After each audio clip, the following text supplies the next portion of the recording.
Hey everybody, Ethan here, and you're on my side of the room. It's been a while since I've talked to you guys, but I'm back again.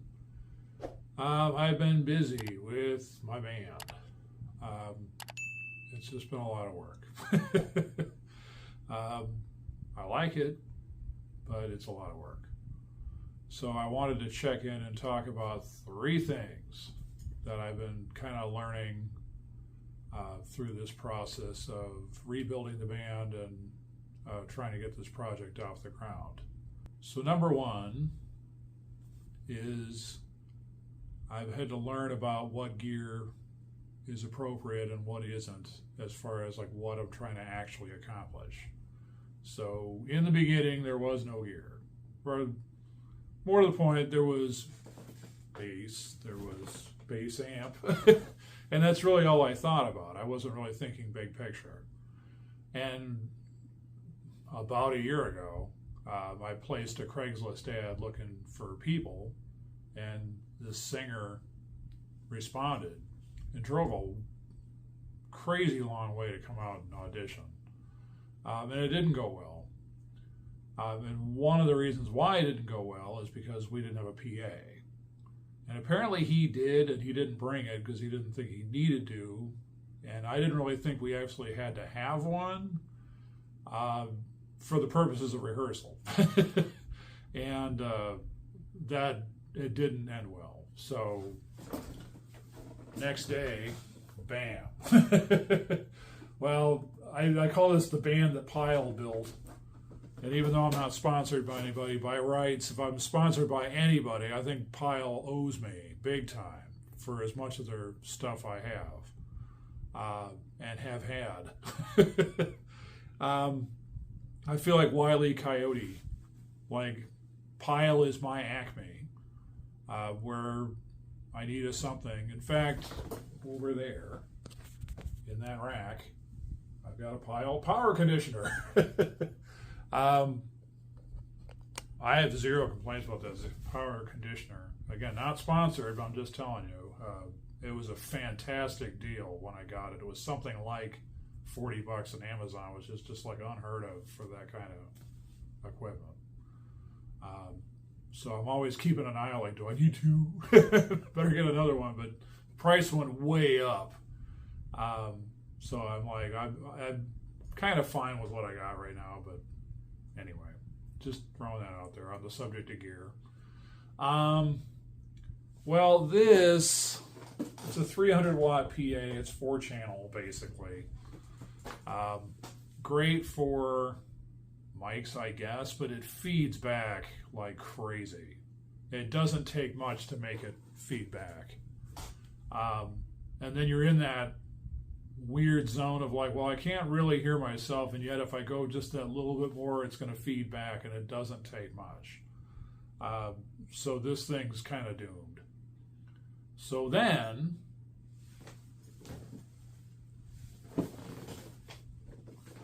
I was getting ahead of myself. So then, right over there in that rack is a PA head. I got an amazing deal on that through Amazon, and it was something like 100. I don't know what the wattage is. I want to say it's something like, it's either 800 or 1,000. It's 8-channel. It's not Pyle. It's okay. PA for a rehearsal is not my favorite. I've kind of learned, like, it's very limited as to what it can and can't do. And depending on what your needs are, well, one, the 8 channels fills up really quick. And you're either just not running stuff through it, or you're going to set up like an ambient mic to get the room. Because I record all of the rehearsals. And so to do that, I'm actually running the phone through the Momix. And then the Momix is my mixer, and that's fed from whatever we're recording or plugged into. So if it's that 8-channel dealy, or even this 4-channel dealy, there could just be a lot of ambient racket that can really muddy things up quick. So the next thing I did, for real this time, I'll get out of my seat this time, is I got this thing. Oh my God. I should just like bench this and then that'll be my workout. It's the Mackie CR1604 VLZ with 16 XLR ins and 0 XLR outs. But still, this thing was a tank then, it's a tank now. This thing's a fantastic mixer for being as dated as it is. But, you know, the thing about it that I've kind of learned the hard way, and being 54, is, you know, times have changed. And times have changed in ways that us oldies don't necessarily always get that they changed in that way. So as an example, this was my solution, like, hey, I know it, I know what it does. That thing's my bag, baby. I'm going to get that on Reverb for like 200. Smoking deal for that. I mean, compared to what it was when it was new. But honestly, I mean, everything I've just showed you right now is pretty much going to be up for sale and out of here. It's fine. I mean, so the 16 channels, you get a lot more leeway as to like what you're plugging in. It's not hissy, it's not noisy. So in that way, it's nice. It's just as limited as far as like, it would be nice if it had things like XLR out. It doesn't. I don't know if it has individual Phantom, or I think it's like Phantom for everything. And I thought that was like going to mess up like non-Phantom stuff. And I guess it just somehow ignores it. So that's nice. But the way that things have changed these days, folks, of a certain age, is we're here now. So I've got a Soundcraft 24 over my shoulder. This is not a review video, just so you know. Not that people think that I do review videos really anyway that are worth a damn, so fine. I'm not going to review it in this video or possibly ever. But what I will say is that the bigger the band got, because I was typically having about 4 people, including myself. Now the new iteration of the band is 6 people. And I've learned the hard way through that experience that there were certain shortcomings and gaps. So I'm looking at Amazon and I'm putting all kinds of stuff in my cart, and the more stuff I was adding in the cart to compensate for these shortcomings, I'm like, wait, hold on. Like, isn't there something that just does this stuff other than like a computer with Ableton? Because I don't really want to get into that whole mess. And sure enough, something like Soundcraft 24 was the answer. So much stuff is built in, and then you've got the added bonus of you can have phone or tablet. And that's just such a luxury now. I mean, compared to being chained to the physical mixer and have to constantly walk back and forth and keep making tweaks to it, you can just do it like right inches away anywhere you happen to be standing. And that's, even around the apartment, I had to like remind myself, like, you know, I can do this like right now. I don't have to like go all the way back to the stack to go play with knobs and stuff, because it's all tablet or phone powered. So it's just been a godsend. And again, smoking deal on Amazon, where I got a refurbished unit for under $1,000. I got one of the last ones before that went away. If it's still there, grab it, is all I can tell you. But when it's gone, then expect to pay way higher, because the price got jacked. So if that's where you're at, and that's the kind of band you are, and that's the kind of capabilities you need, which I learned that's who we are and the kind of capabilities we need and the kind of gear we need, then yeah, I struck and I got it. Part of my problem is that, like I said at the beginning of the video, I was not thinking holistically. I was thinking, well, I need a good bass. I need a good bass amp, which turns out, no, I don't. So on my pedal board, not pictured, I've got a DSM Simplifier bass box. It's meant to go direct to PA. And I don't really need my Hardkey amp. Now, no shade on my Hardkey amp, I like it, but honestly, like, I bought it with the intent of never needing to buy another amp, but conditions are changing on the ground where you may not need to buy another amp, like, for the first time. Like, it's coming to a point where amps are not super necessary. And certain venues would kind of prefer you didn't have one. So I learned quickly from talking to people locally and seeing bands locally and seeing what kind of gear they used and coming to an understanding, like, I better adapt quick and be ready to go direct to PA and not have to lug the amp around. So I'm ready to go direct to the PA. All right, so having said all that, number 2, people. The more people you have in a band, the more complexity you're introducing, whether it be personalities, whether it be availability, whether it be capability, and then like preferences and dislikes, that sort of thing. And so keeping the group together, I'm finding, is harder the more people there are. I've had more people quit in a month than I've had quit in a year in the band, back when it was a smaller outfit, But the problem with the smaller outfit is it wasn't really going to produce what I wanted the show to be. I'm not ripping on band 1, but I mean, realistically,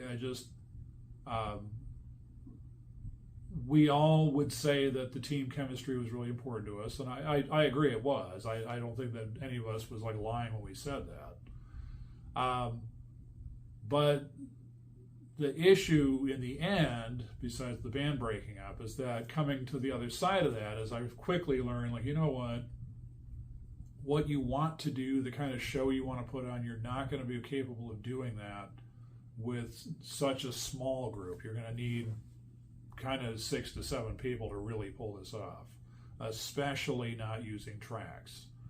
Now, one of the reasons I didn't want to use tracks, as we get back to gear, is stuff like, and I don't want to pick this up again, but just trust me, the Mackie or the Pile here or the other PA dealie, that's just, it doesn't lend itself to track use all that much. It doesn't mean that you couldn't, but you're just going to be coming with all these janky duct tape together solutions, and the more duct tape solutions you have, the noisier it's going to sound, the less professional it's going to be, and it's just not cool,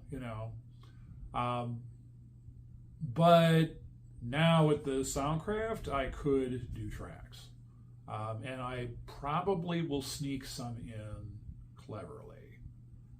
Because there's been some local bands that'll do covers of certain songs that have certain kinds of intros, that it would just be better to just use that intro as a track and kind of get the ball rolling with it, and then you can pick it up from there and keep playing. To the audience, it'll be seamless. Like, because it's such an iconic or recognizable intro that's pre-recorded, they'll be like, oh, that's that song, we love that song, and then off you go actually playing it. So I think it's a good compromise as far as the whole tracks versus no tracks thing. I am not against tracks. What I was against was needless complexity. And band number 1, they weren't into that either. Like, they were like, let's just do it our way, and that's fine. But as far as the fullness of sound that I wanted to produce, we just weren't going to get that with as few people as we had. In terms of instrumentation and things like that, because we were at 5 people at our max, but 2 of those people just sang, and nothing wrong with just singing, but that just leaves us being effectively a power trio with 2 singers. And fullness-wise, we weren't getting that. And the kind of songs we wanted to do, we just weren't going to be able to really get the sound I wanted. So now, with 6 people, definitely filling that out to the point where it's like sometimes there's like parts that are a bit redundant, but it's full, baby. Now, as I record this, I've had another person leave the band. And it comes down to, once again, the people aspect, that you can't make everybody happy.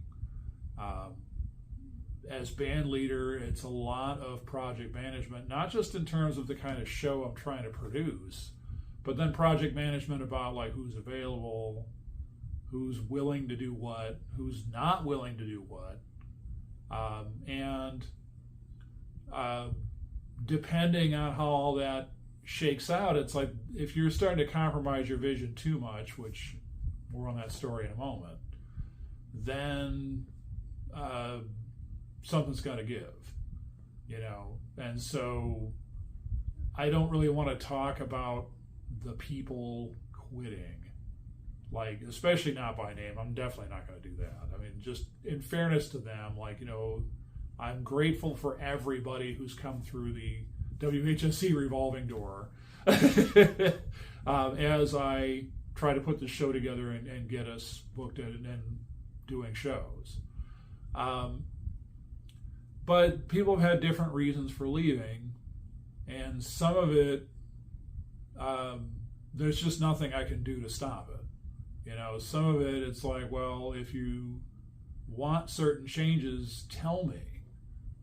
But sometimes it's too late by then. It's like they've already made their decision, they're already quitting. Like, well, there's nothing I can do to keep you then,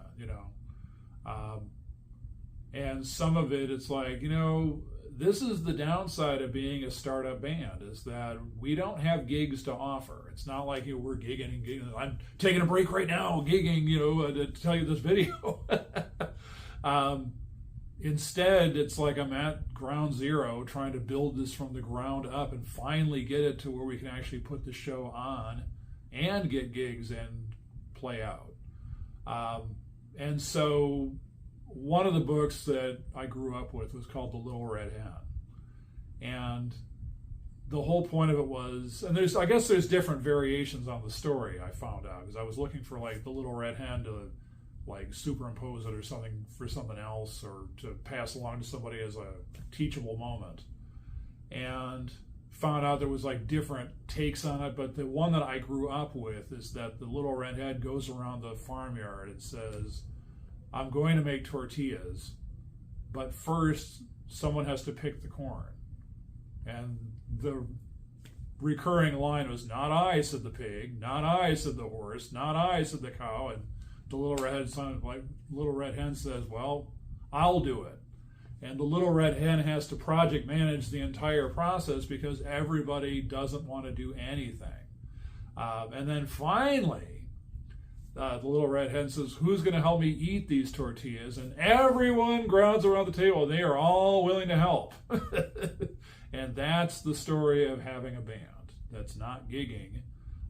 No one wants to join your band because you're not gigging. And not to say no one, because people have joined the band, and again, very grateful. But by and large, it's like musician repellent to put your ad out there and say, not gigging band seeking whoever. But I keep sticking with it, like, well, someone's going to say yes to this someday. And then we can get the gigs. But I all but guarantee the minute we are booked for gigs, suddenly my phone's going to absolutely explode with all the people who remember, I forgot to write back, and I've been a fan from day one, and that whole bit. I mean, not to be an ass and throw shade, but I don't think I'm being particularly controversial when I say that. I guess we'll let time tell on that front as to how that plays out, when the gigs are happening.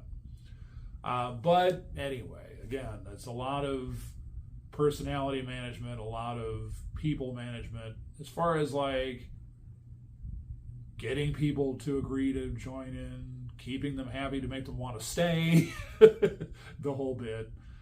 So there's that.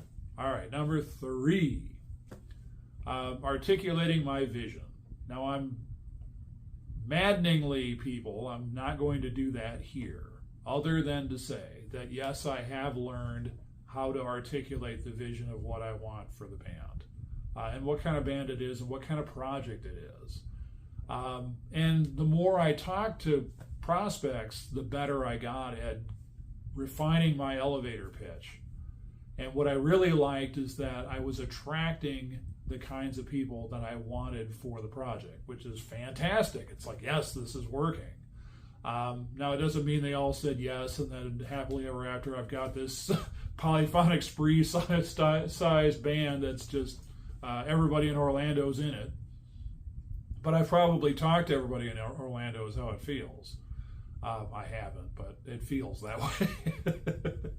But I've talked to some pretty heavy hitters as far as people with the experience that they bring to the table and things they've done, places they've been, and so on and so forth, up to including somebody who's played stadium gigs. And that's pretty amazing.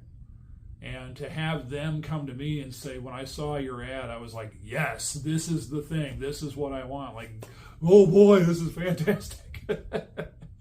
So here's the bumper sticker version, though, is I don't want to like say there's a vision and then not give you anything, right? So what I tell people is that we want to be attractive to Disney. So what does that mean? Well, by being attractive to Disney, we're going to be attractive to other places like Universal, SeaWorld, iDrive, Boxy Park, Tin Roof. There's all these different places, and then corporate, whatever. The thing is that, like, I had somebody recently respond to an ad. I said the phrase attractive to Disney, and she's like, say no more, I get it, and the money's really good. And she wasn't necessarily talking about Disney when she kind of gave me her feedback about what that meant to her. She was like, oh yeah, you are targeting the right stuff. You know, that she was like, I was just worried that this was some kind of corner bar thing. And it isn't. It's too high concept to be corner bar. No shade on corner bar stuff, no shade on people who play corner bars. It's just that we're a different experience. We are a themed show. And because of that, we are aiming for higher stars than the corner bar. Now, in that way, realistically, I'm cutting off gig potential, because if there's only certain places that you can play because of the size of the show or the demands of the show, then you know, if you're looking to do this full time, it's just not going to happen with this kind of approach. The thing is, we're not looking to do it full time, and none of the people who are in it are looking through this project to be full time. There's at least one person who does want to be a full-time musician, but again, the people aspect, I worked out the arrangement to say, look, all I ask is that you practice at home, that you come to rehearsal when we have rehearsals, and that you come to the gigs prepared when we have gigs.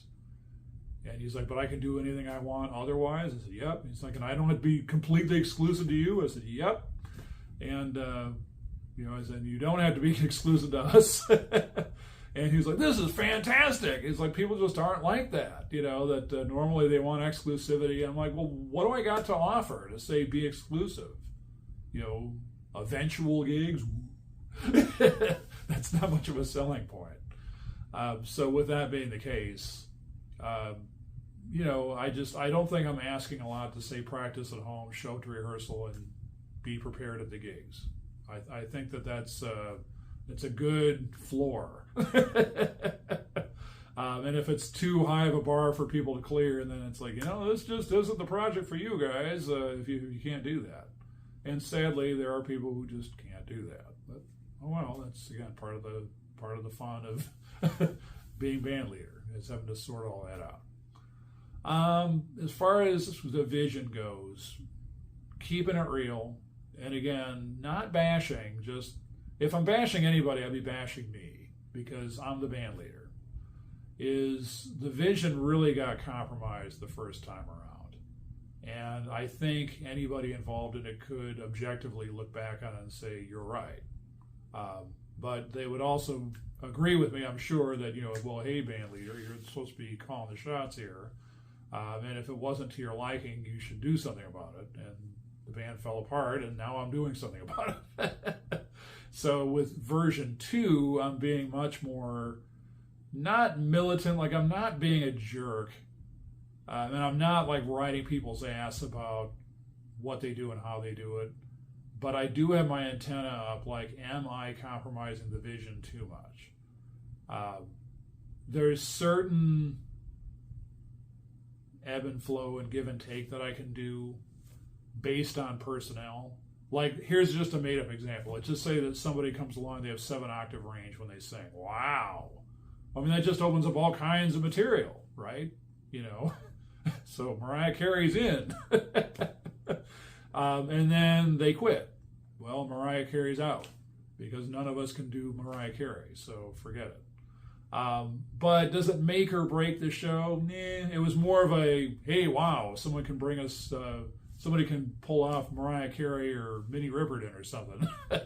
Sooner Mariah Carey than Minnie Riperton, let's keep it real. But same idea, like, we had this nice to have show up. They brought in these possibilities, and then they left, and those possibilities left with them. But does that completely destroy the show? No. But after a while, it's like, okay, we are rock and we're pop. And some people are like, rock, pop, can do it all, no problem. And then other people, it's like, no, I only do rock. I do not do pop. Or I only do pop, I don't do rock. Usually, honestly, through Craigslist, it's more the rock end of it than the pop. And the thing is, if you attract somebody on the pop side, they can't necessarily translate to the rock side. And I need people who can do both. And that's a big ask, I get it. We're also an ensemble cast. And so because of that, not everybody's the lead singer at all times. I sing leads on some stuff. Some other people sing lead on some stuff. There's some background singing going on all over the place. It's very nice, especially my inner monitors. It's like, wow. At one point, when we were at full strength before people started quitting on me, we had 6 people who sang. That was amazing. I'd be playing and it's like, wait, who's that? It was the drummer. Like, wait, what? I'm not used to this. So with that said, again, I have to articulate the vision to people about, look, it's rock and pop. It needs to be both. And it's a theme show, and it needs to be both for that reason. And so what I need you to do is I need you to be entertainment. So if you can do that, you're going to be all right.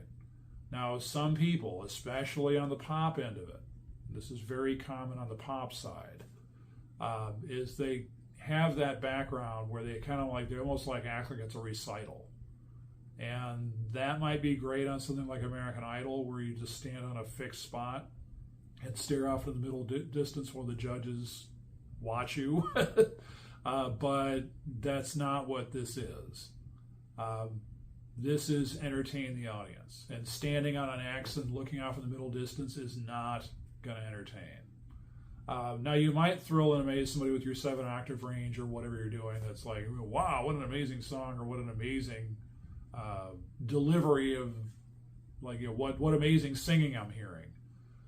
But it gets old if it's like it's just a constant recital.